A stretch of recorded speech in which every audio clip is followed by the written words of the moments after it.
Now called to order. Will you please stand? Pledge of Allegiance. I pledge allegiance to the flag of the United States of America and to the republic for which it stands, one nation, under God, indivisible, with liberty and justice for all. Roll call, please. Director Asner. Here. Director Moeller. Here. Director Sartorius. Here. Director Suda. Here. Vice President Staton. Here. President Cunha. Here. All right, we have a quorum. Let's proceed. Dr. Macklin, it's all yours. Great. So thank you guys tonight. Here we will be hearing first from Deputy Superintendent Kelly Grigsby regarding just the FY26 staffing here. This is just an update because we did discuss some of these pieces early on. And so following that, CFO Cindy Rahman will be leading us in a more in-depth discussion related to our FY25 budget, and then also our monthly financial report. Dr. Grigsby, take it away. All right, good evening, Vice President Staton, Board of Directors, Dr. Macklin. My name is Kelly Grigsby. I'm the Deputy Superintendent, and I'm here tonight to give you an update on staffing. Hot topics. Okay. I'm going to refer to my notes a little bit because I want to make sure that you have all the information. I'm not missing anything. I tend to talk too quickly at times when I'm standing up here. So we're going to go with that. So the overview tonight is around budget implications. And the main piece we want to talk about also is equity implications for the staffing changes that we're proposing for the fiscal year 26. And also give you an overview of next steps and kind of where we're headed in our next process. So again, to recap, addressing the budgetary issues through the district-wide operational and instructional vacant position reductions, non-wage cost containment, also a decrease in capital spending. That's been projected over that 4-year period, and so we're working on that in fiscal year 25, but really hitting it hard in fiscal year 26. One of the main outcomes of this, or one of the main focus points, is addressing the inequitable teacher staffing across the district, and we're addressing that through the reallocation of special education teachers. We are combating two problems. We have budgetary implications, but we've had an equitable distribution of staffing problem for quite some time. We have talked about it, we have looked at it, we've admired it, and we have not taken the actions that we need in order to move forward with trying to solve that problem and to continue to move towards equitable staffing patterns. We also, at the same time, are combating a critical teaching shortage. That's a nationwide problem. We actually have better, lower vacancy rates than we do across the country, so kudos to our district. So it's gradually coming to us as well, and we need to get ahead of that. And so we're going to talk a little about some proactive things that we're going to be doing in addition to reallocations. I just want to remind everyone that really equity is the core value of our district. We talked about the inequities at length. Again, we've talked about it. This is one of the first times that we're really addressing the inequitable staffing patterns across our county. All of our students deserve an opportunity to have a certified teacher providing them services, regardless of where they live in St. Louis County. Wanted to give a little bit of a highlight at our last board meeting. Cindy presented some information on our budget adjustment for fiscal year 25. I think that maybe some things have gotten lost in translation with regards to where some of those reductions have come, and I want to make sure that we're clear on the fact that these reductions are not just in teacher, paraprofessional, and speech pathologists, but they're across the district, both in operational and instructional spaces. I've listed a snapshot of some of the reductions that we've made to date that impact our fiscal year 25 budget. I want to make sure that that we understand that we've cut a deputy superintendent role. We've cut other administrative roles. We are focusing, again, on a district-wide reduction. We project right now that we had the $5.8 million budget adjustment last time. We're projecting right now that our separation incentive will reduce our spending by about $600,000. We're not prepared to talk about details in that openly because we still have staff notifications and things to make. So we want to honor the information. Okay, budgetary implications. So we've committed for the fiscal year of 26, which is next school year, to reducing by 101 vacant teacher positions, 60 vacant para positions, and 29 speech path positions. The speech path positions are currently not vacant, and so those positions will be reduced through attrition, and then staff will be reallocated.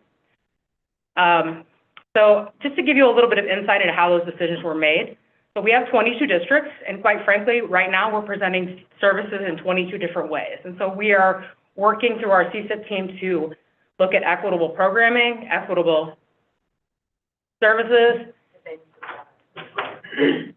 Thank you, sorry. Okay, yeah, I need to go back. So for example, in our SSD schools, we're able to make a more data-driven decision with regards to caseloads, classroom assignments. So we looked at an overall ratio of 6 students to 1 teacher and 2 paras for 1 classroom. We did not make any reductions in special area teachers, so no reductions, because we're still running a school. So computer, art, music, those are remaining in place. Also, interventionists are remaining in place. We have flexibility in those ratios in that if you have a classroom that needs additional support and maybe one that doesn't need as much adult support, you're able to fluctuate and have some autonomy to make decisions about how you use your staffing within your school. In partner districts, directors worked with executive leadership, coordinators, and partner district leaders to determine required staffing levels. Reductions are going to require us to do things differently. Different does not mean not great. Different means more efficient.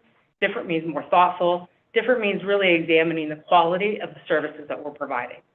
So some of the things that we looked at included teacher caseloads, student IEP minutes and service provisions, also looked at how we're scheduling and enrollment trends, some of the data we looked at.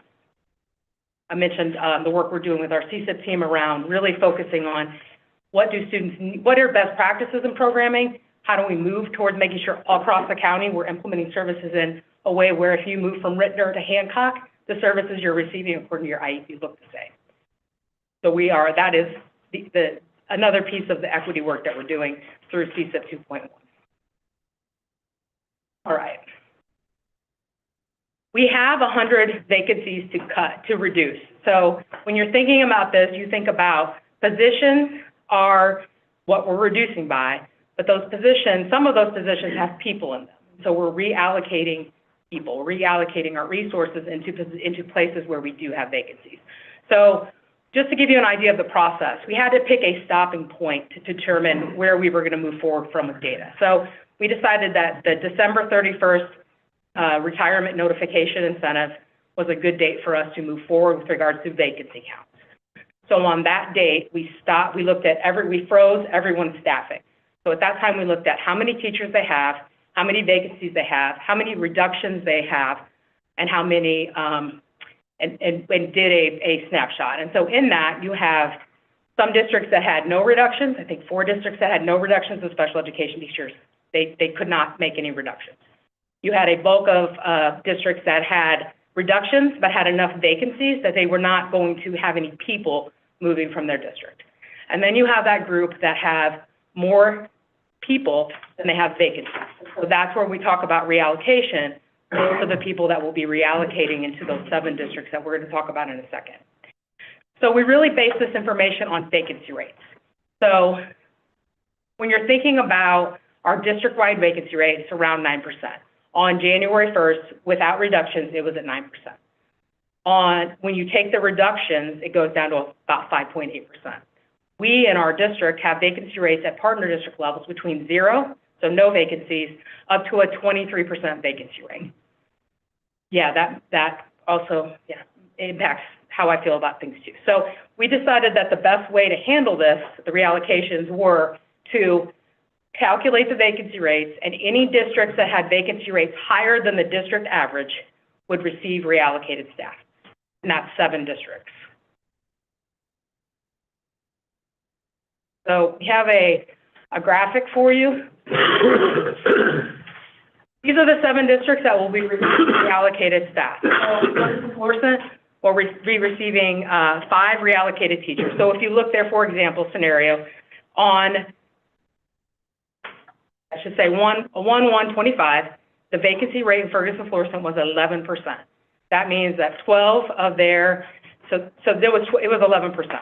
And so they're receiving 5 reallocated staff, which takes their vacancy rate to 6.4%. So you're getting closer and closer. So you're close to you're under the 9.25, which is the current, and you're close to the overall district rate, which would be 5.82. We did that. My process was we applied that to all the districts, redid the calculations, and then applied more till we met that 36 people that we're reallocating. And so now we're in the process of, that's our first step in stabilizing our vacancy rates, so that we can move forward to ensure that all students are receiving services from certified teachers. That is our goal as a district, and I'm going to talk about that in just a second.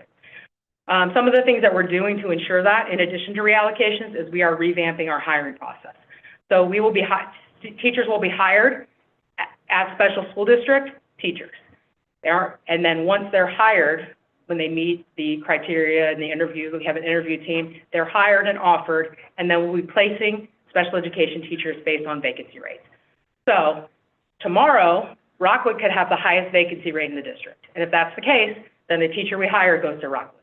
Then the vacancy rates calculate, and then we move to the next. If you have if your vacancy rate is very high, you may have three or four teachers that go to your district before anyone goes anywhere else.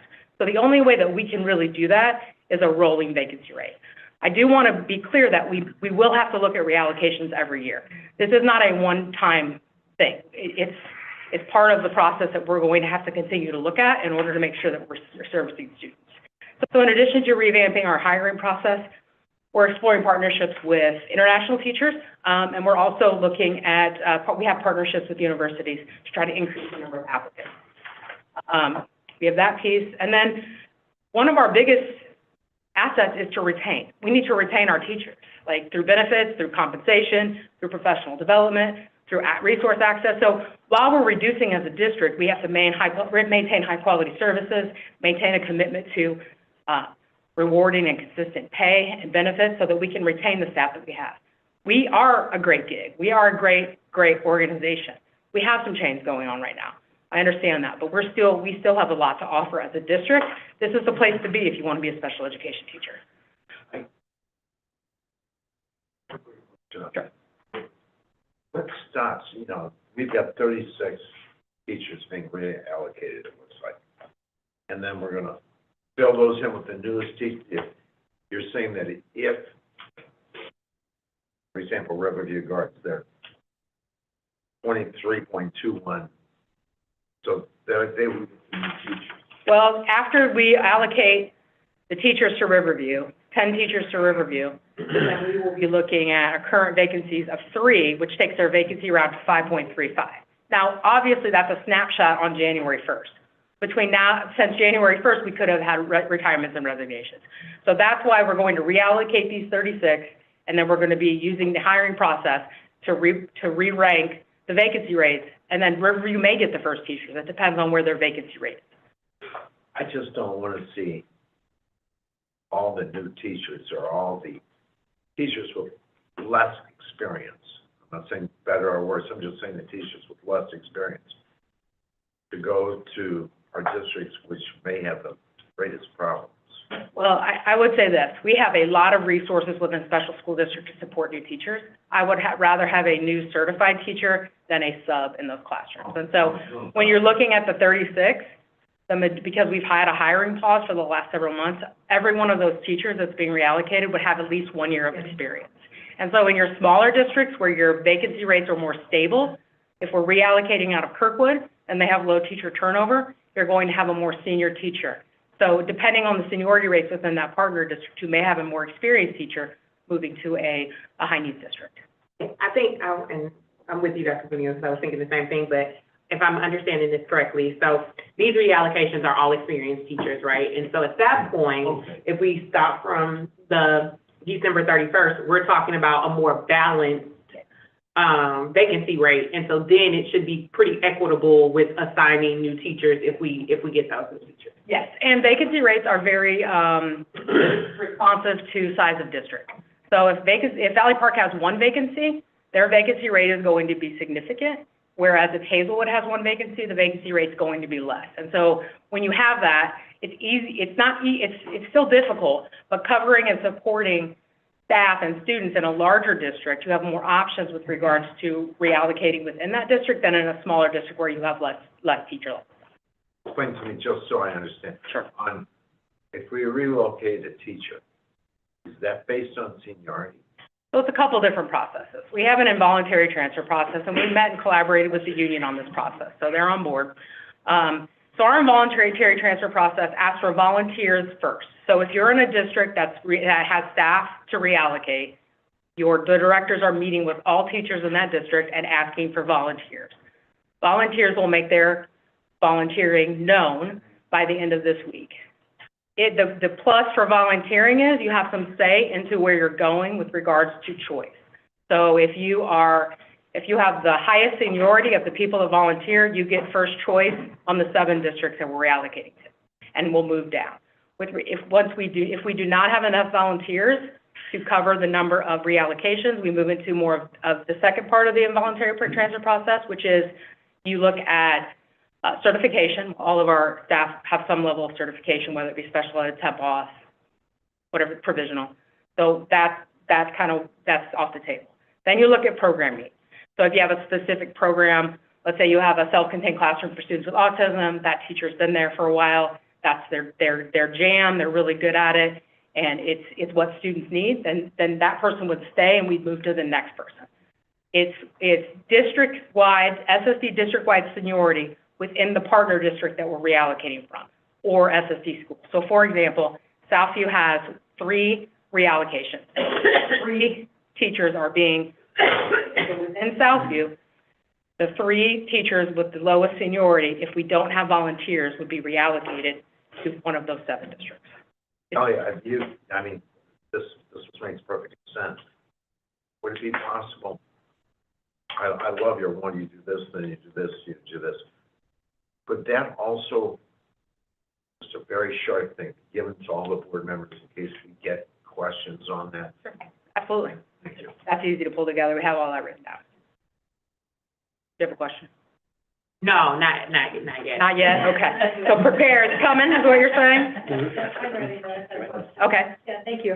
So I appreciate this process and all the thought that's going into this work. So these 7 districts that are represented on this reallocation page, does that mean that all of the other districts are, have a 0% vacancy rate? It doesn't mean they have a 0% vacancy rate. It means they had a vacancy rate that was lower than the district-wide vacancy rate. So we have, except for Afton, which has a vacancy rate that's a little bit higher, but my understanding is that they have a couple applicants that are ready to begin teaching in Afton, and so we did not include them in this reallocation. In addition, that is historically not a hard-to-fill district with regards to staffing. So, for example, Rockwood has 1 vacancy after the reallocation. They have 1 vacancy, and that's 0.5% of that's 0.5% vacancy rate. Some of your other districts, and I have that.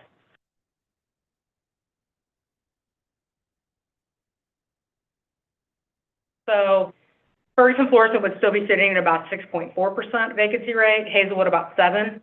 Jennings would go down to about 2.8. Lindbergh would still have a small vacancy rate of 1.49. We have some vacancy rates in our schools as well. Melville would be a 1%. And then, other than that, the majority of our other districts, especially if we have staff reallocating from them, have a 0%. If you have staff to reallocate, you don't have enough vacancies to cover those staff. Does that make sense? So you would be a 0%. Can I ask, I'm so sorry, if it's okay, I just want a clarifying question, because I think I understand this, but I want to make sure it's said very clearly in the session. Of the schools, our partner district schools, from which staff is being reallocated to other schools, what will be their vacancy rate for teachers facing students after the reallocation? They would be 0. We do not reallocate any place that does, if you have enough vacancies to cover the number of reductions, you do not reallocate. In other words, after the reallocations, the vacancy rate of those schools is still 0%. We have enough teachers to cover Correct. all of those districts' needs. It is 0%, yes. I just wanted to be very clear about stating that. We are not, right now, but let's be clear though, if we move forward with the allocation in further years, that may not necessarily be the case. We're not prepared to talk about that right now, but we do need to get comfortable in this district with the idea of reallocations at all levels of the organization. Point of riding the ship. Riding the ship is a 5-year plan, you all, at the end of the day, which may be accomplished in 3 to 5 years. But at the end of the day, reallocation is not a 5-year plan. that will continue to happen or should continue to happen. Or let me just put it to you like this. Students should have what they need at the end of the day, and that may happen through reallocation. So there's not a time window on those pieces where we are. And so after this reallocations, after these occur, and we start this rolling hiring that you're recommending, our target is 0% vacancies throughout every district. Our target is always going to be 0% vacancies. So this is where we'll be after the reallocation, and then you'll recommend to the board that we continue new hires. Absolutely. Until we're at, I want to be clear. We're allowing the reallocation process to work. Everything will be wrapped up on January 31st. We're meeting with administrators on the 22nd of January to talk about the new hiring process, and we'll be ready to open that in February. So just, no, sorry. First, thank you for the presentation. It's really heavy lifting, and we really appreciate the clarification and transparency through all this. I'm curious about when it comes to transfers. The state, and I don't know exactly where the source of monies is when it comes to luring retirees out of retirement into gen ed settings, high needs areas. When it comes to voluntary transfers for teachers, have we explored as a district offering any financial incentives for voluntary transfers? No, we are not. We have not. We offered voluntary incentives with the special effects, and we did not see that that was beneficial. It did not increase it did not decrease our vacancy rates. So I think at the end of the day, and Dr. Grigsby is right on there. When you look at the two aspects of special effects was to retain staff in certain places and to lure or entice or recruit staff. Either one of those numbers did not see the result that was needed from the additional $4,000 stipend. And so at the end of the day, typically, money's not number one. It may be two or three, but it's not number one. So how do we ensure those pieces are there? Any other questions about that before we go to next steps? We kind of talked a little bit about next steps. So in process right now, we are reallocating teachers. We are reviewing the instructional administrators across the district, so that's happening in July and February. We will start the we wanted to try the reallocation process with the teachers because we have plenty of para applicants, and so the para need was less significant at this time than our teacher need. So paras we'll start the reallocation process with paras using a similar process in February. We're going to continue to ongoing reflect on our attrition through speech and language pathologists, and then we talked about the hiring process. So now that we've finalized those reductions for fiscal year 25-6 for next year, then we're going to start really digging into programming and how we're servicing students so that we can dig into our fiscal project for fiscal year 27. You know, I do want to make sure that people know that we in this room and across our district understand that change is hard, and we understand that this is an uncertain time, and we recognize that. This has not been an easy process for any of us. It's been hard conversations, but we do also need to remember that all of our students deserve, regardless of where they live in St. Louis County, they deserve access to certified teachers. And what drives our work in this district is students. Our mission is students. And when we keep students at the forefront, even when we're uncertain, we know that we're doing the right thing. So I appreciate your time tonight. If you have any other questions, I'm happy to take them now. I just have a comment. Okay, two things. One, I've only skimmed some of the articles about these international teacher partnerships, and I would just say, please explore the companies because it seems like they recruit teachers, they get them here, and then they abandon them. And I just would hate for us to be a part of a partnership with an org that does that.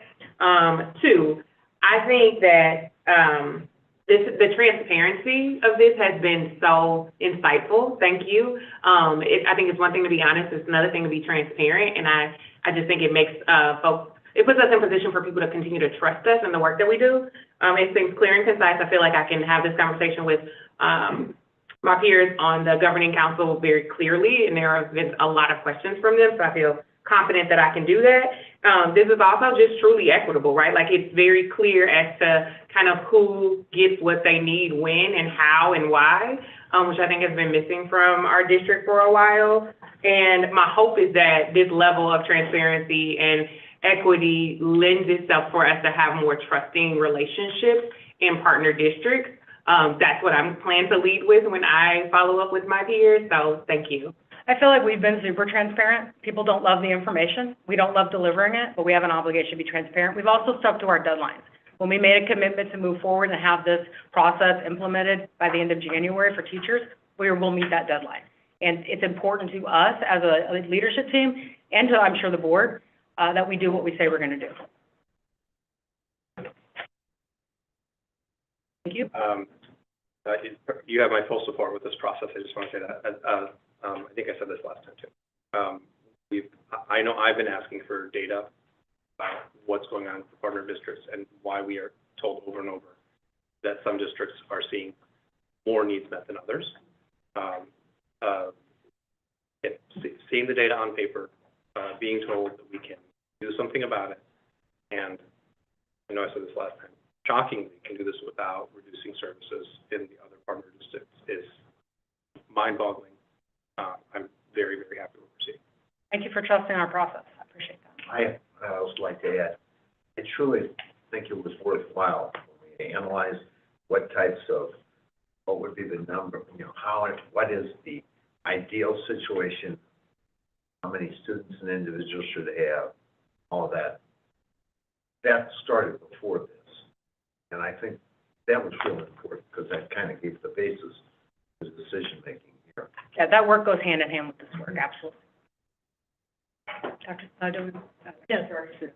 Thank you. I think I appreciate the transparency and the thoughtfulness. And I think it's so important to start with the children and start with who's in front of the children and making sure that that's where we're fully staffed. I do still wonder where we are in terms of looking at our org chart, because there may be some redundancies now that we've identified all of the people who support this work, either not in the classroom at all or in and out of the classroom. We haven't lost focus on that. We are working on that simultaneously. Great. I think this is the best place to start. I appreciate that we're starting in the class, making sure that children have what they need. Thank you. I'm going to say that this work is, propelled by our primary purpose, which is students. Everyone who's in this room, we understand that the hard conversations have had to happen. We understand the emotions that are tied to it, and at the end of the day, we want to ensure that these teachers are there. So, thank you. Thank you. Thank you. So next up, we have CFO Rahman, who is here, who is going to delve into a budget. That presentation, just so you guys know, will be a little bit longer here, just as we delve into just some of the 25 budget updates.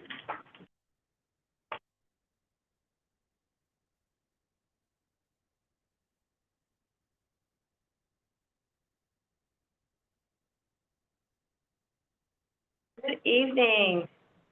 I'm ready. Okay. So tonight, I want to give just a brief update. We promised we would bring budget information back to you on a regular basis. So tonight, we're going to talk about a little bit about FY25 budget, update you on what that's looking like and that financial picture.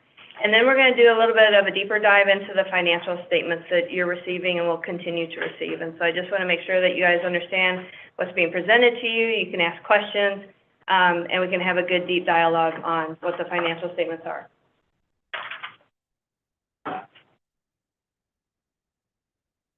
So first, I wanted to talk about, and you've seen this before, this is new.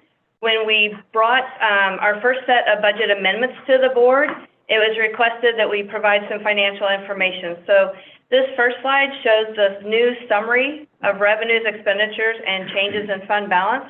And this will get presented to the board each time that we present budget amendments, right? So we want you to have a picture as to when you are approving budget amendments, what's the financial impact on our budget for the current fiscal year. So this is the report that came to the board, and it shows the budget amendments through the December 10th amendment and approval process. Yes, sir. You had mentioned fund balance. What is the state requirement for our fund balance? Minimum. The only fund balance requirement that the state has is at 3% you're financially stressed. Okay. And that's when they'll come in and take over and do stuff. So they don't have a recommended fund balance for normal operations, because every district in the state of Missouri is different, right? You've got rural districts, you've got urban districts, you've got districts with high local taxes, you've got districts with low local taxes but high state aid. And so there's no recommended minimum from the state for each district in Missouri. But that 3% needs to be there. Yes, Bottom line of what our revenues are. correct. I think that's important to keep that in mind as we're looking at that we're required to have that 3%, or they can come in and say, you need to do things differently. And I know we have other issues going on that we'll talk about that affect our budget. Yes, That Very we'll get true. to later. yeah, absolutely, yes, sir. So next, we started off this showing this statement, this report on our August 13th work study. I'm bringing it back again. I've added a column. I want to kind of clarify what you're seeing.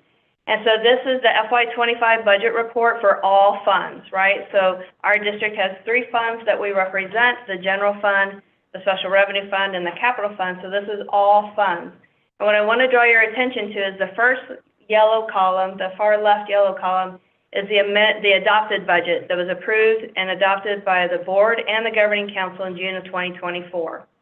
What I also wanted to add is that component after the budget amendments are done. So the second yellow column is the amended budget for fiscal year 25 after those December 10th budget adjustments were presented and approved by the board. And then the difference is the blue column is what I'm calling the righting the ship FY25 budget column. And so we hadn't planned on implementing a lot of strategies in FY25, but we are, right? We're doing some position analysis. We're doing some budget reductions where we can. And so the FY25 righting the ship budget is really kind of what we're trying to achieve, right? It includes the change in the tax allocation from capital projects to the general fund. So we've reallocated part of that levy to the general fund. That's reflected in the blue column. In addition, we've implemented some of the position reductions and stuff. And so as you can see, if you compare the adopted amended column for December 10th to the blue column, and you look at salaries, based on the budget amendments we took in December, our salary budget's looking at a $394 million. And our righting the ship salary budget was looking at around 393. So we're making progress towards righting our ship, right? Especially in that salary and in the benefit area.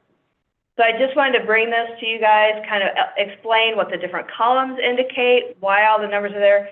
Still reminder, we're still deficit spending, right? We're not out of the boat. We're not out of our ship yet. We're still in our ship rowing along, but we still are deficit spending. And so I just want to make that clear. The other thing I want to make sure that you see is that the starting balance of the fund balance, right? So actually, let me clarify that picture on the next one where I have percentages. So this is the same report, but it's focusing on the general fund and the special revenue fund only, right? So when we look at these two funds together, we call them our operating funds, because this is where most of our operational expenditures are coming out of. So general fund, special revenue fund only is our operating funds. And so again, the same picture, we've got our adopted budget, we've got our amended budget through December 10th, and we've got our righting the ship budget. At the bottom, you can see the fund balance percentage. The fund balance percentage, again, is a calculation of the fund balance divided by the total expenditures. As you can see, the two yellow columns, even with some of the budget amendments that have taken place as of December 10th, our fund balance percentage is still around that 39%, okay?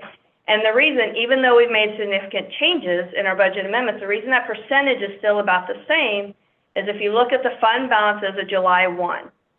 So in the adopted budget, the far left one, it's $324 million. That's what we anticipated our beginning balance for FY24 to be when we adopted the budget in June.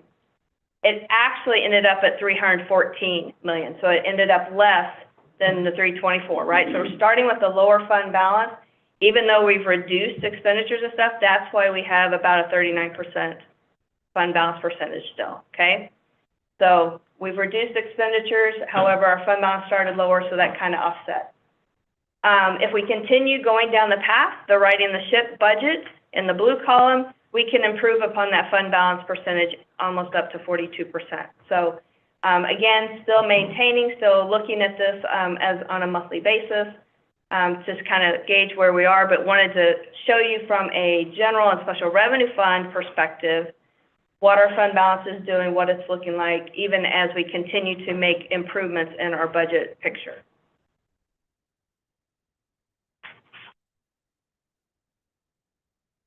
The next thing I wanted to share with you is non-wage cost containment. And so when we get into some of our slides in a minute on our monthly financial reports, I want to talk about our review of those and what that's looking like. But I wanted to bring to your attention, so when I reviewed the November 30th, 2024 monthly financial statements, I noticed some trends, right? And so I wanted to bring to you some of the positives that were happening in the general supplies area, right? So all of our object codes.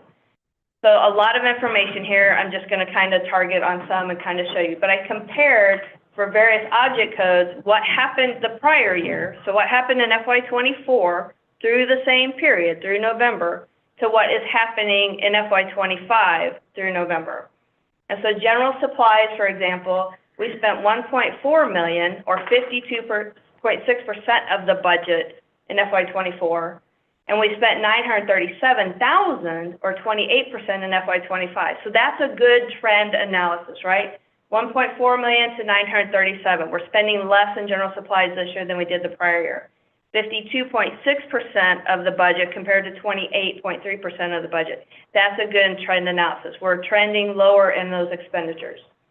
So I went through the different line items. So the second one, the key on that one, is even though we spent $1.5 million last year, or 68%, and we're spending 1.4, so 1.5 to 1.4, not a significant difference, but the percentage, 68% last year to 41% this year, it would think that we were trending lower. However, we actually budgeted an increase. We increased the budget for that line item by $1 million. So that's why we're spending the same amount. That's the same, 1.5, 1.4, but the percentage is less because we actually increased that budget. So it's a lower percentage of budget because the budget was increased.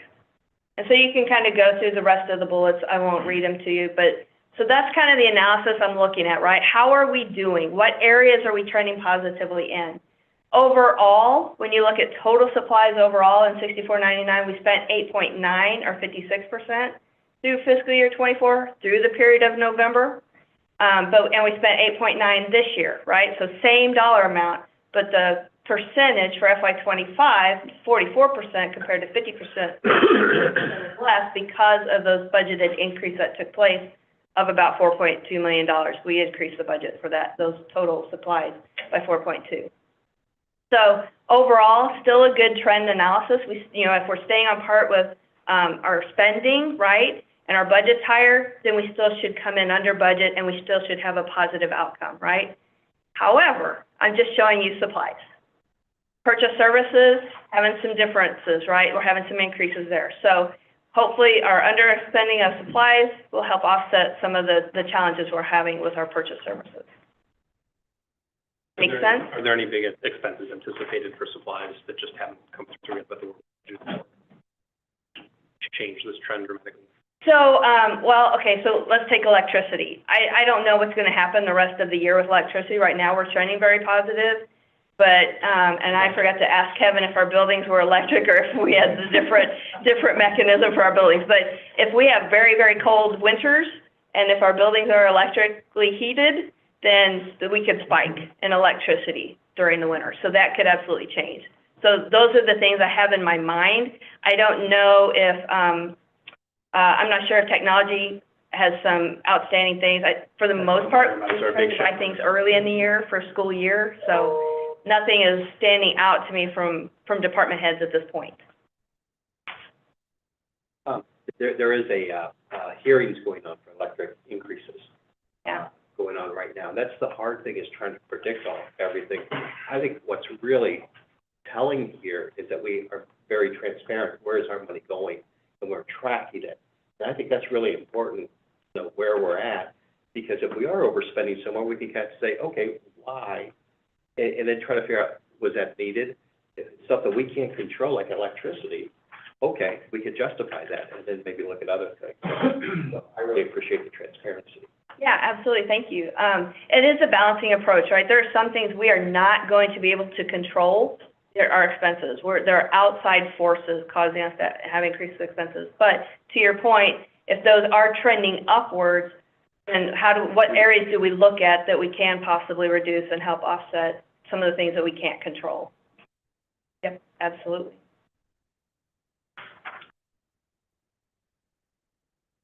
Okay, so now I want to focus on the financial reports and the monthly financial statements. I will say I'm not going to spend a lot of time over the first few slides because those are internal reports. They're reports that you used to get as a board, but we've changed our reporting mechanism and financial reporting for the board, and so I want to spend more time on that, but I do want to let you know.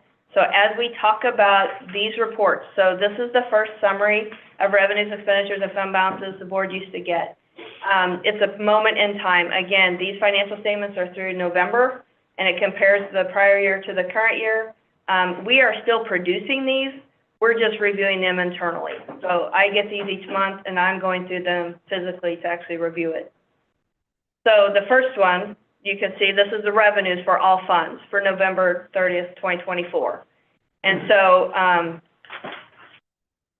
not sure if did we give them? So they do have these Yeah. time slots? Yeah, so what I'm doing is green is good and red is bad. So mine looks very much like Christmas. So I go through these each month, and I'm looking at each line and seeing what is trending good, what's trending bad, where do budget amendments and budget adjustments need to take place, where do we need to dig deeper. So I just wanted you to know I'm still getting these reports, and I'm still looking at them in detail, right?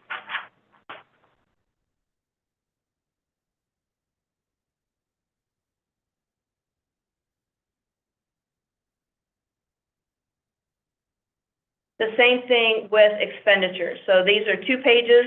Again, I'm going through them line by line, and this is the slide of information that I used for the non-wage cost containment slide that we just talked about, right? So the electric, the general supplies, what's happening with each of these objects, what do we need to dig deeper in, what do we need to do budget adjustments for, et cetera. So again, the reports you used to get, I just wanted you to be sure to be aware that I'm still getting them. I'm still taking time to review them and analyze them, and I'm including some of this information when I provide the board memo on the monthly financials to you, right? So there'll be narrative and information at that point. And then finally, this is a cash flow that was provided to the board previously. It's informative. It tells where we're receiving cash and what it's looking like. But again, it's through a moment in time, and it's not a projection. So what I typically like to do with cash flow is, where am I going to be, right? I need to anticipate budget needs. I need to anticipate if we need to borrow. I need to anticipate if we're going to have a slow month or a low month in cash, right? And so, because we still have bills to pay each month. So looking at evaluating some other tools on cash flow to help that projection analysis so that we can be more informed and better prepared throughout the year, not just at a moment in time. Okay, so now let's focus on what you're getting as monthly financial statements. So on the right-hand side is the new board memo, right? And so it includes the components of the monthly financial statements that the board is receiving. In addition, I've included a lot of narrative around the analytics, right? Analyzing the variances, changes between prior year and last year. So if you want to read all that, if that makes sense to you and informs you as a board member, then that's being provided so that you can kind of get a sense of what's happening each month with the financial statements. This is the financial statements that I'm going to share with you that I've been providing for you. We received the first ones on December 20th for November, are being actually prepared from Frontline Forecast 5. So it's a great tool. We upload once we close the month, we send a file to them, they upload our actuals, and then I can recreate all these monthly financial statements and many more going forward. And so what that allows us to do on the left-hand side is we can actually control what funds we show as aggregate. And when we say aggregate, That's when we talk about what is our operating, right? So I'm choosing general fund and special fund because those are the funds we want to focus on in an aggregate level. So I just want to show you kind of what the board memo is looking like and then some of the controls that we use. So the first part of the monthly financial statements that you are receiving as a board really includes a fund balance comparison. And so it's got the prior year in red and the current year in blue. And so again, this is aggregated fund balances, which means it's just for general and special revenue funds only. And then it gets updated throughout the month. So it is actual through November, and it's projecting the fund balance going forward to the end of the year based on trend analysis and budget information, okay? So typically, you would want to see these two lines closer together, right, so that your fund balances are staying kind of in line and everything. Ours are separated because we know we're deficit spending. We know that we've got a significant difference between the prior year and our current year, right, FY24 and FY25. So that kind of explains the gap between the two lines. Ideally, you would want your lines a little bit more closely together unless there are some crazy or unique things happening within your budget that you are reflecting and reporting on. And so each month, as we update and upload our files to Forecast 5, this trend will update and be more accurate projecting forward throughout the month. I did ask if the percentages could be included on this slide. However, because it's just representing the fund balances, the percentage, remember, is a calculation of fund balance to expenditures, and expenditures are included in this report, and so they couldn't add the percentages. But I did ask it just in case, so you just have the numbers. Quick question. Yes, sir. Am I reading this correctly, essentially stating that roughly should our fund balance fall below $200 million at the start of the year, we might be at risk of running out of money at the low point based on these kinds of predictions. Am I reading that correctly? It's not a factor of running out of money. So, I'm just taking the high points and the low points and subtracting them. You know, this year it's roughly a $200 million difference. So, right. So, 154 million is still enough for us to operate on stuff. It just shows that this is also before we get any of our property tax revenue. Okay. So, should we start the year not with 345 million, but with 200 million? Then potentially by this time, you know, I see where you're November going. next year, we might be out of money, Yes, and that's why a cash flow analysis is very, very important. and that would translate to roughly a 35% fund balance. That is correct. So you were asking before, what's probably our goal is about 35% is what at least for me, that's what I would take that to mean. Yeah, that's what the calculation when I did the DESI fund balance analysis was around that 35%. Yep. Other questions on the slide? Okay, so the next few slides, or the next few pages of the monthly financial report are really a revenue and expenditure dashboard. And so again, I know it's tiny in the presentation and stuff, but you are getting these monthly, and I just want to help you learn how to read them, what's presented, and that way, if you have questions about the specifics, we can get into that, but I just want to kind of help you understand what's being presented. So the radial dials at the top compare the current year-to-date information to projected year-to-date information. So it's going to say we projected this much percentage, and we're actually at this much percentage. So again, it's another analysis that we can use. Are we trending better? Are we trending below or behind? What's that looking like actually compared to projection? And then in the box to the left with the words and the numbers, that's going to be your top 10 sources of revenue. So you can tell if it's coming from a basic formula, or if it's coming from Medicaid, or if it's coming from property taxes. And then on the expenditure side, it's going to tell you the top 10 expenditures by program. Where are we spending our most money? And then the other graphics can also compare prior year-to-date information to current year. But then it also compares our budget to current year to projected. So again, just different opportunities to look at the monthly financial information and kind of tell a story. So we all know we're all different learners. And so in the memo, we've got the narrative people, right? We've got some numbers and we've got some words. But for those that are visual learners and stuff, we've got some pictures, some radial dials and stuff. So wanting to include a variety of information so that people can understand and digest the information differently, or as they need to.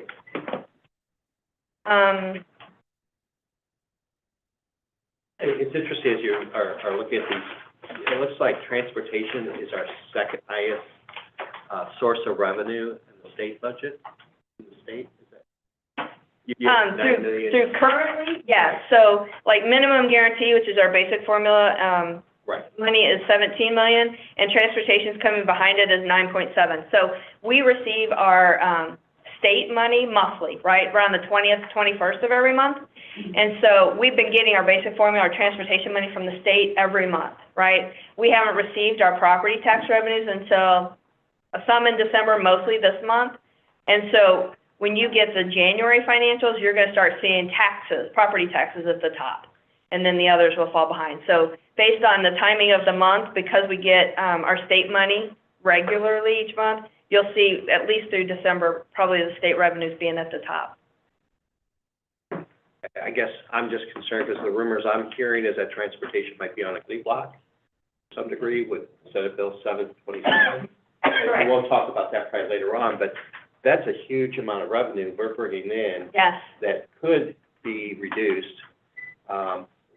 Nobody really knows all the repercussions yet of how that's going to pan out. That could be one of the things I'm understanding that could be reduced, which could dramatically affect our budget.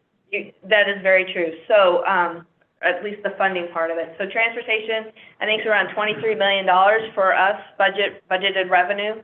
And so if the state of Missouri struggles to appropriate funding for education next year, transportation could absolutely be on the cutting block. And that's appropriated as funds are available. And so even though they say, well, we're giving you all the money we have for transportation, it's only what the state makes available as transportation. And for our kiddos with specialized busing, air conditioning, so forth, that's a huge hit for us as far as providing those kinds of services. Yeah, because they've been funding transportation around 100%, right? But if we go back to 75% being funded, it's going to be a significant reduction in revenue for us. Yes, sir.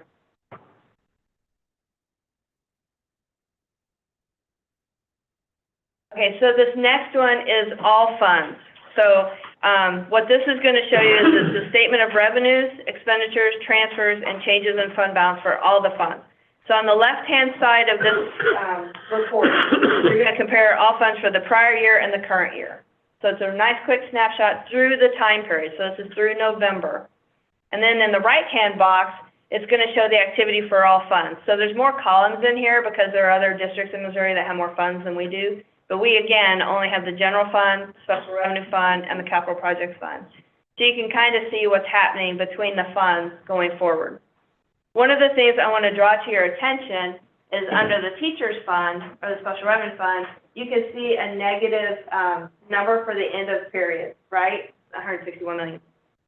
What typically happens is school districts typically put more of their levy in the general fund because the state of Missouri and DESE allows us to transfer from the general fund to the special fund for any negative balances.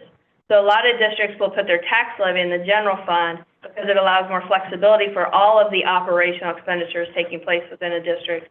And then at the end of the year, we just transfer from the general fund to the teachers fund to zero it out, kind of a thing. So, but that's something I'm not worried about at this moment in time. It's just something to keep our eye on.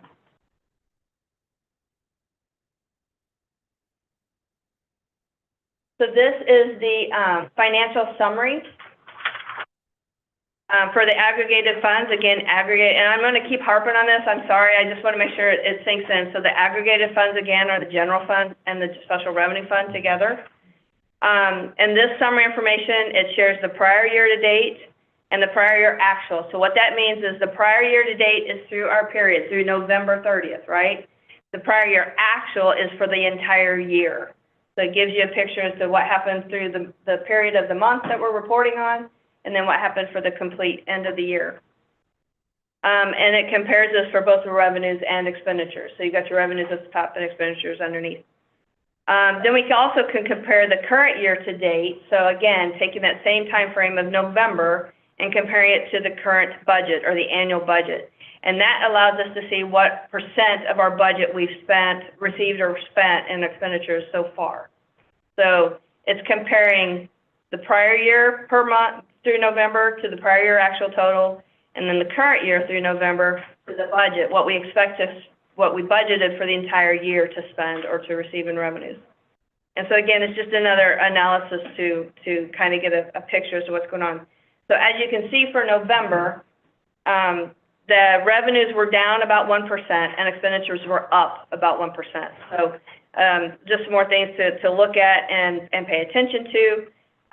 But as we move throughout the year, as we get December's financial reports and January's, and we move throughout the year, it'll kind of come into a clearer picture, and we'll really see how we're going to end the year, what it's really going to look like for fiscal year 25. Okay, so this one is the aggregate financial forecast, and one reason I really like this is because, to me, it gives a really good picture of where we are through the time period that we're reporting on. We have the current year to date, which is a good close side-by-side comparison of how we're trending between years. So we've got the prior year to date, then we've got the current year to date, and then after the current year to date, it's going to add projections. So there's a column called Add Projections, and what the system's doing is it's taking a 5-year trend analysis of our data and our expenditures, and it's projecting that forward. And so we've got current year to date, add our projections through the end of the year, and so then we have a total annual forecast. So that annual forecast is what I key in on, and I'm like, okay, this is what the system's forecasting where we're going to end up, and then it compares it to the annual budget. So where does the system think we're going to be? What is our budget that we got approved and adopted, and what does that look like? And then the last column is a variance column. It's favorable or unfavorable. So it's looking at the annual forecast and the budget, and are we going to end up favorably in that area or category, or are we going to end up unfavorably? And so that allows us to kind of dig a little deeper. So what I'd like to do right now is I want to stop so you can digest the information a little bit more. I think we've given you Post-it notes. So take this slide and just kind of look at it, and the questions I have for you for your Post-it notes are, what stands out from the data that's presented on this slide? And then, is there any specific data that particularly catches your eye? So when you're looking at this slide or the financial report of this page, what jumps out and what specific data captures your eye? And then we'll take 5 to 10 minutes. You can put your Post-it notes. We've got a grid up here. You can come and put it up, because Carmen likes this. I like it. It's such a feature. Like, what? I do love it. So we have it up in bigger poster board up here. You can come and put your Post-it note. And again, things that jump out at you, stand out. And we'll take 5 to 10 minutes to kind of write our notes down.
Can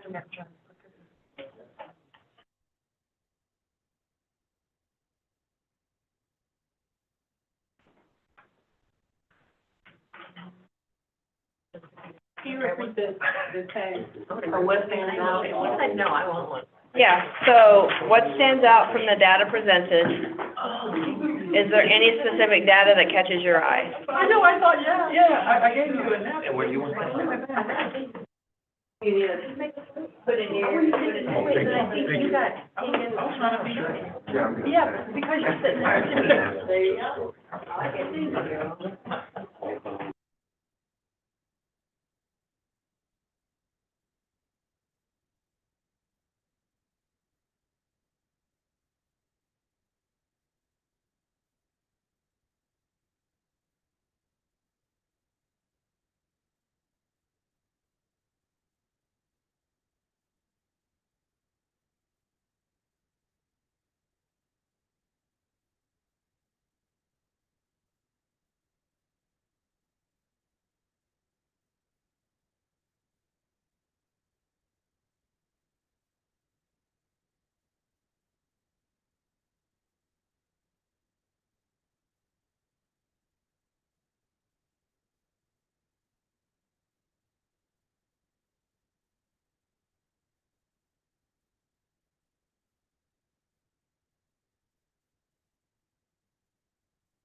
Such an increase in employee benefits, so absolutely, right, that's a great takeaway as we look at this, because one of our variances is benefits, right? So what's going on with benefits? What can we ascertain from that, right? What's happening? What changes have we made in our plans, et cetera? What are the long and short-term debts? So we know that we've got some lease purchase agreements out there, and that's recorded as a debt, right? And it's not part of the general obligation indebtedness, the bonded indebtedness, that's what happens in the debt service fund. We don't have a debt service fund. All those lease purchases are paid for out of the capital project fund. The budget and the forecast show similar numbers. Wait, can you note, all lease paid out of capital funds? Lease purchase agreements, yes. Yep, yes, sir. So the annual forecast and the budget are very similar. Our annual forecast is showing a deficit right now of 73 million, and our budget is showing a deficit of 70. So, you know, the variance is 2.6, unfavorable, but we're trying to also, reduce where we can in the budget and everything, so trying to get that deficit down as much as possible, but yeah, it's very, and it's trended, in relation to the budget, right? So, keeping an eye on that and making sure that we're evaluating and analyzing that information. Appreciating the colors and the graph. It seems like if we start the fiscal year with less than 150 to 200 million in the fund balance, we will have to borrow money by November. That is a serious concern. There are many districts, back in the day, and I don't know if Parkway still does it or not, but there are a few St. Louis County districts that always borrowed, right? Because you didn't receive your county, St. Louis County taxes until later or late in the year. And so, if you have competitive salaries, if you don't have a healthy fund balance, then yeah, when you come to October, November, you're going to have to borrow. So that's why cash flow analysis and making sure you have a healthy fund balance is so important. But staying on top of it, reviewing your monthly financials, and having that analysis helps you prepare. If I'm going to need to borrow in October or November, I better know by August or September so I can take that, bring the resolution to the board, take all the measurements necessary in order to do what I need to in order to not have payroll or cash flow concerns. Yes, how does our projected rise in purchase services intersect with our new reallocation efforts? In other words, with more of a guarantee of certified staff in classrooms, will cost of subs be dropping? Absolutely, that's part of riding our ship as well, right? So if we can get the staffing right and stuff, reduce subs. Our subs is a purchase service, and so that will help us reduce that purchase service budget item and help us look better financially in that regard. Have you run estimates on what that might be, or hopefully We have not. could be? Look at me, I don't run it. I probably should look at Kelly and Katina, because it'll be a making sure what our staffing is, and then what is our sub need at that point. So as we have our budget conversations for FY26, which, yes, sir, absolutely. The largest differences are in salaries and purchase services, and to your point, staffing, and then the subs related to staffing and stuff. And then some of the purchase services we can't control either, right? You know, so there's some legal comes out of there.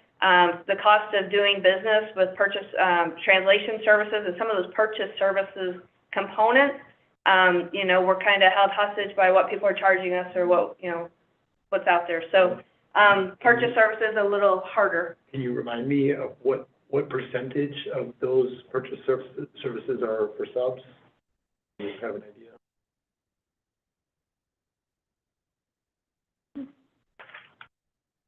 Approximately. So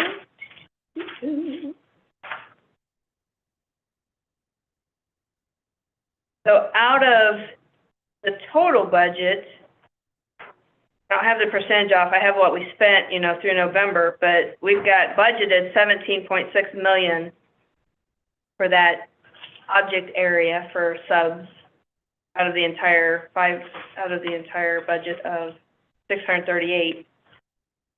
I have to use my calculator, but does that answer your question? Well, not exactly, but, yeah, I was just curious what portion of that is for sub services of that category of expenditure. So 17.6 divided by 61.7 million, so let me do that real quick. Okay, well, I can figure that out. What is it? 0.7. So 2.7. 2.7% of the purchase services budget. So object code 6311 is 2.7% of the total purchase services budget. I think that was also one of our, you know, our non-wage cost saving items that we were looking at. That line item, a couple of years ago was budgeted, at $8 million, exceeded to 12. And so we knew that coming in until there were some strategic decisions that were going to have to be made, to try to reallocate those pieces. And so that was set at 17, just knowing where the expenditures were going to be. And Director Mueller, just for Grin, so, you know, instructional services, the 6311, 17.6 million. Out of purchase services, other professional is 6.8, legal's 1.2, cleaning, our contracted cleaning is 2.3, and then contracted transportation's out there too. So because of STA and some of those expenditures. So those are the main drivers of that purchase services budget. Okay.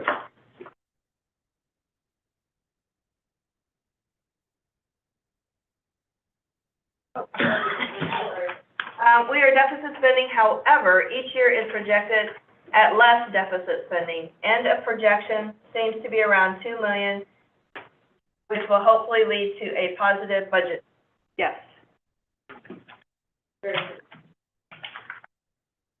Okay, thank you for that. And then we'll go back to the presentation. Thank you, Mark.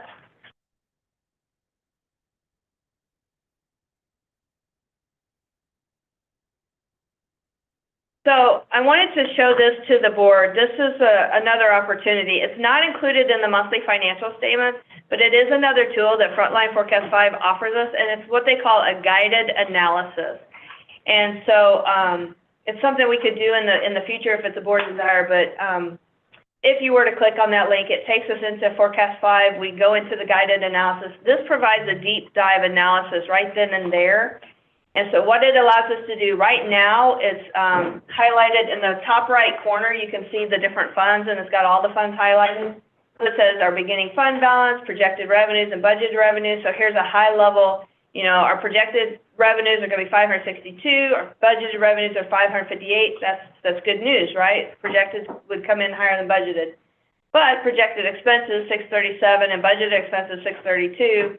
That's still a swing too. So then our projected year in fund balance. So it gives a high level look at things, but what's neat about this guided analysis is if I was in the system and we were doing this live with the system, I could click on a box down at the below, either projected revenue variance or projected expense variance. I could click on that and it would take us deep, right? We'd go into state revenue. We could go into the salary expenses, and then from there we could look a little deeper and see more information and get the projected and stuff and all. So it's I find it a really interesting tool when I want to dig deep into the financials and really kind of figure out what the system's also thinking and stuff. So I just wanted to show that out there to the board that Forecast 5 has a lot of these monthly financial tools. There's other financial reports I have in my book that I look at, I review, I analyze, that I don't necessarily send to the board, but I'm looking at these monthly just to kind of make sure what's going on, take a deeper dive, where can we spend more time or review additional information. So I just wanted to share that with the board as well. Yes, sir. So just looking at this for face value, as you look at beginning fund balance, and projected end of the year fund balance, see that we are deficit spending. Deficit spending. And we're continuing to do that. But going back to an earlier comment of how much do we need to start the year so we don't have to borrow and pay interest, that's kind of what we're trying to get to, right? Exactly, yeah. So, and this all ties into that other first sheet where we looked at the fund balances, right? The grid, the red line and the blue line. So it all plays hand in hand. Where do we want to start? What's our healthy fund balance to start with? Knowing, you know, whatever the state's going to do with funding education, however our revenues are coming in on a monthly basis, whatever that's looking like, and then what is the lowest level we can afford to be at without having to borrow and everything. Yeah, they're all part of the financial picture we need to keep in our minds so that we stay on top of things. Absolutely. Okay, and so I wanted to also remind the board, I know you're aware of this, but I just feel like I need to keep bringing it forward on the various bills and the impacts that they're having on our district financially. And so I've shared this with the board, I think, and the governing council, but just a reminder, this is a slide from the MSBA conference from October. The state will be phasing in state income tax cuts. Total cost to the state is $1.8 billion.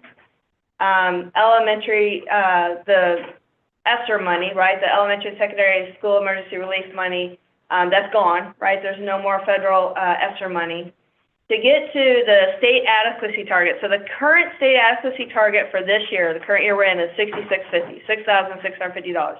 That's what the state has calculated to adequately fund a student in Missouri, right, for education. It actually increases to $71.45 based on the recalculation the state has done. It's going to cost the state around $320 million to move that state adequacy target up to $7,145 per student. In addition, the state adequacy target, they do, they look at all the districts and their APR status, right? And so they take the top 100 districts with their APR rankings, and they figure out how much do they spend on a student, and then they take an average of all of those to figure out what that dollar amount should be. And so you can probably figure out Clayton and some of those are the high drivers of that dollar amount, but then there's a lot that are still lower than that. So they average out those based on that ranking. And then Senate Bill 727, Director Sartorius mentioned it earlier, again, based on the fiscal note, in order to fund everything that was mandated in 727, that would cost about $468 million to the state. So again, the state is going to have some challenges when it comes to funding education.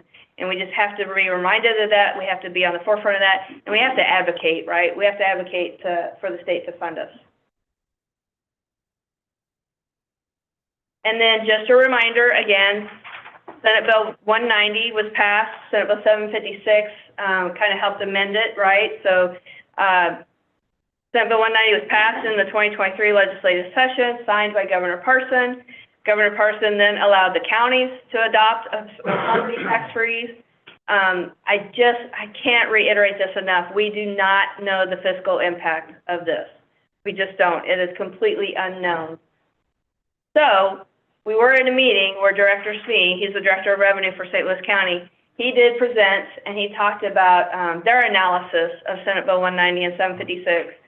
And he had a list of all the county districts and the impact of Senate Bill 190 based on their estimates, right? Because it is just estimates and everything. As I was listening to him, I thought, well, we're the whole county, so I really need to take his numbers and apply it as though it relates to SSD. So when we met with him and got his numbers, the information he did, and it's a 10-year average, so he did a 10-year analysis. And so that amount was $4.3 billion. Let's just digest on that for a minute. So then what we ended up doing, taking that number and looking at the potential impact on our district, right? And so if you divide it by 100, because it's a tax rate per $100 of assessed valuation, times it by our tax rate, which I took our 2024 operating tax rate, that's the amount. You get $41 million. Divide that by 10 years, because it was a 10-year estimate, then it's about $4 million. But again, I need to reiterate and highlight, it's a suppression of future tax growth, right? It's not a tax revenue reduction. It's not a hit to us. It is, we won't grow in that amount of money, which is it impacts our future tax revenue that we would bring in, but it doesn't, we're not going to reduce our taxes by $4 million. We're just not going to continue to grow, kind of stay flat. And I will, so again, this is worst case scenario. There's so many variables. I wrote down my notes, some things. So they actually, let's see, the application process had its own hiccups. They struggled with even getting an application process done. They've hired a whole department. The application process had hiccups. Individuals have to apply year over year, right? So they have to apply every year. And then even after they apply, they're investigated and evaluated to determine if they even qualify, right? So is the home or residence in a trust? Is it legally in that person's name who's paying the party? So there's so much that goes into this and so many variables. So again, we don't know the impact. And they have until June 30th to apply. Well, we had till June 30th to adopt a budget. And so we're not going to know the impact of all the applications and stuff until after we're presenting a budget to you and the Board of Education and the Governing Council have adopted a budget. So I can't reiterate enough, we don't know the fiscal impact of the senior property tax freeze. But I will incorporate an impact of some kind into the forecast going forward when I present the fiscal year 26 budget to the board. So, and we'll cover that more when we get into the fiscal year 26 budget. But for FY25, it's not an impact. Yeah, I was going to say, for the 25 year, we know we're gonna get what we probably got this past year. Correct. It's going farther. But for 727, that goes 727, we really don't know how that's gonna impact us either right now. Very true. And that's gonna affect us even more. Very true. All the unfunded mandates that were in it. Okay. That has been a lot of information I wanted to, for digestion, understanding, et cetera. What questions do you have for me at this moment in time? Yes, ma'am. Yes, thank you. I appreciate all of the information and all of the different ways to look at the numbers and try to understand them. Just one request as we move forward, as we're looking at these things, we know righting the ship is a 5-year plan.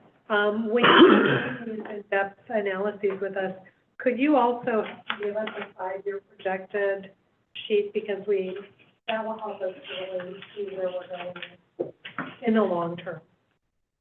I know you've shown us one, but if you Correct. include that in this kind of a presentation, I think it helps us understand. Just keep bringing it forward? Just keep bringing it forward. Okay. Keep that in the forefront. Yeah, absolutely. Sometimes I'll go back into old board docs to like pull those docs up to see, so yeah, it's helpful. Absolutely, yes. I can do that. It's already built. Right. Yeah, it's just a matter of including it. Keep it in front of us as we talk about how we're getting closer and closer to our target. Okay, absolutely, yes, ma'am. What other questions do you have? Okay, thank you. This information is also being shared with union, with staff, with anyone. That is correct? Yeah, it's on the board docs. Yeah, I mean, that's part of our packet. Yes. So it should. So that concludes our superintendent presentation tonight. At the monthly financials do go home monthly, and so these are pieces that we wanted, delve into. Cindy spoke a lot of it also at the last governing council presentation, which was key. As we look at the 14 times that we've come together this year, more than half of those have been surrounding the budget, just so we're clear and transparent and know.